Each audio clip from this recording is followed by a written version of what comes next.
just stopped and looked around, Yeah. at the world, I mean, whether it's the headlines or just like that feeling you get from your neighborhood, there's this unsettling feeling, like things just feel off. Yeah, yeah, totally. Like something's not quite right. Right. It's like we're all kind of searching for something more, something deeper. Definitely. And that's actually what we're diving into today. We're going right to the heart of it. Humanity. Oh, interesting. What does it even mean to be human? What connects us all beneath the surface?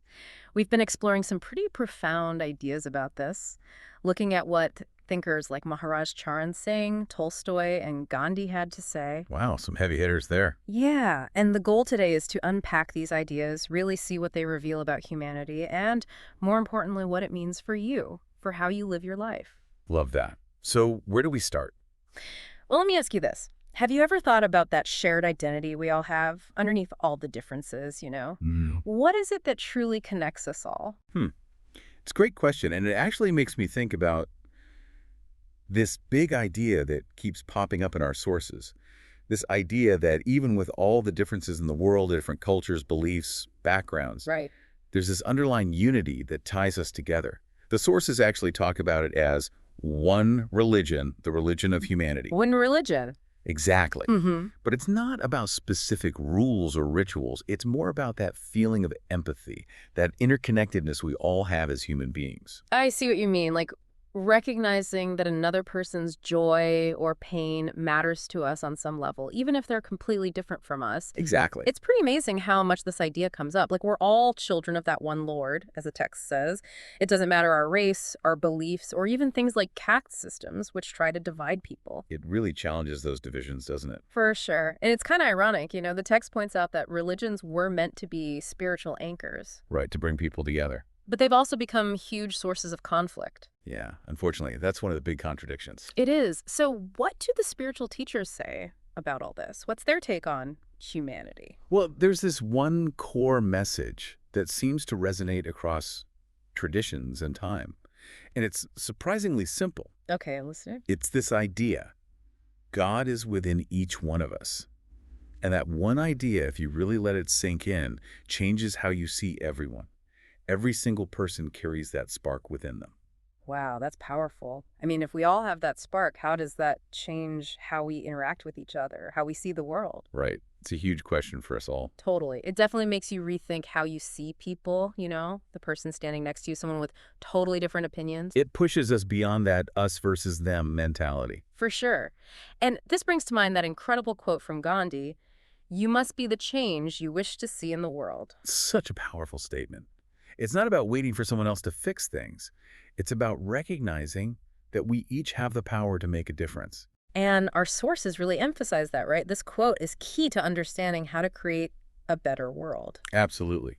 The idea is that lasting change, that peace and harmony we all want, it doesn't just magically appear. It comes from the actions of individuals, from the choices we make every day.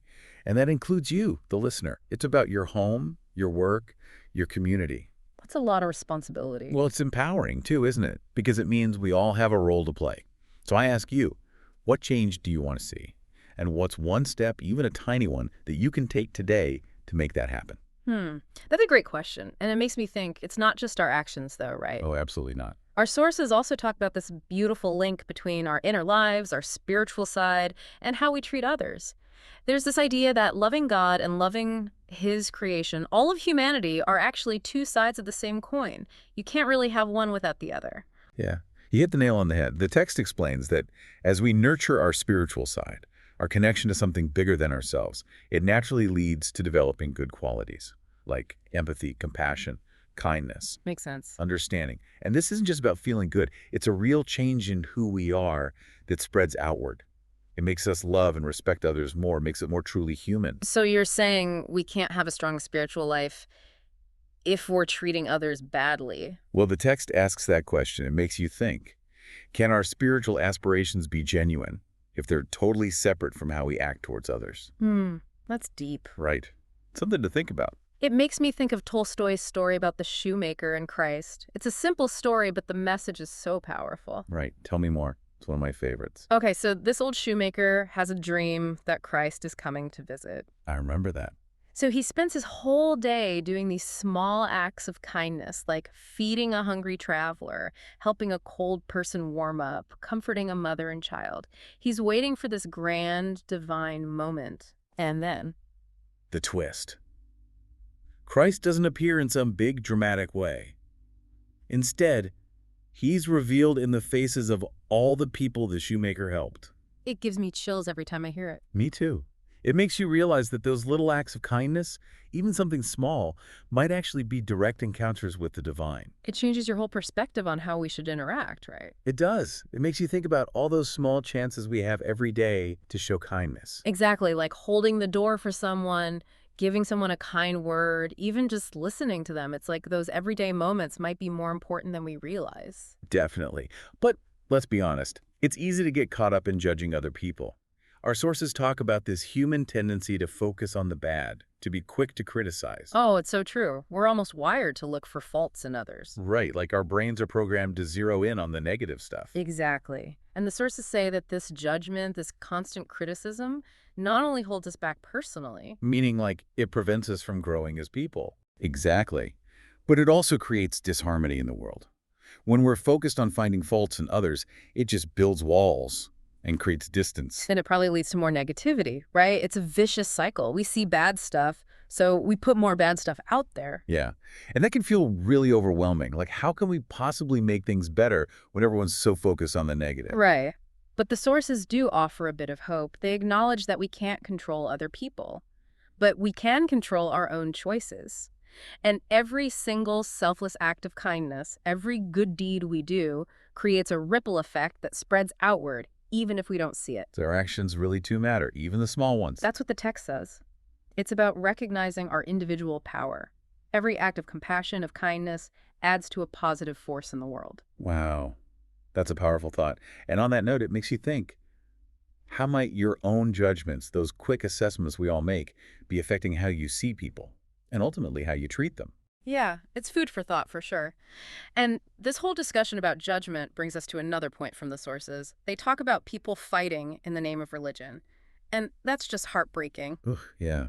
It's like the opposite of what religion should be about. It's supposed to be about love, compassion, forgiveness, devotion. Right. So what happened? Well, the sources express this really deep concern about how these systems of belief, these practices that were supposed to guide us to a more meaningful life, Yeah. they've been twisted and manipulated. They've become sources of division, hatred, and even violence. It's a tragedy. It is. It's like people miss the true meaning of these teachings and get caught up in the rules and structures. Exactly. It's like the container becomes more important than what's inside.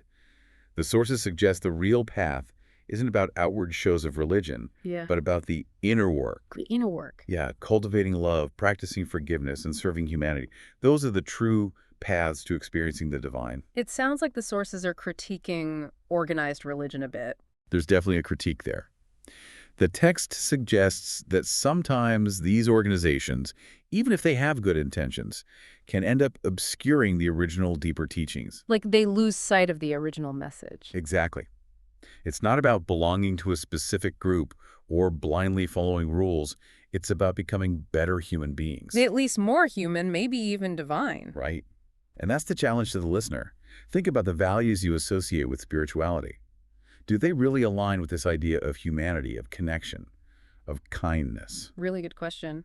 And speaking of connecting with others, the sources end on this interesting idea about legacy. They say that being aware of our shared humanity and actually living it out in our everyday lives is the greatest legacy we can leave behind. That's such a beautiful way to think about legacy. It's not about money or achievements. It's about the impact we have on others, the way we treat them with respect and kindness. It makes you think, what mark do you want to leave on the world? What will people remember about how you interacted with them? Such a good point. So as we wrap up our deep dive into humanity, here's the takeaway that really sticks with me. There's this powerful yet simple truth that connects us all. It's our shared humanity. Beautifully said. And choosing to be kind, to show love and understanding, it's not just a nice thing to do, it's a fundamental part of our spiritual journey and the legacy we leave behind. What do you think? I completely agree. And it leads to one final thought for you to consider. If every single interaction we have reflects our shared humanity, what's one small change you can make today to connect with others more authentically? Maybe it's listening more deeply, being more patient, or just offering a simple act of kindness. Whatever it is, we encourage you to explore this idea. See how it changes you and the world around you. It's a journey worth taking.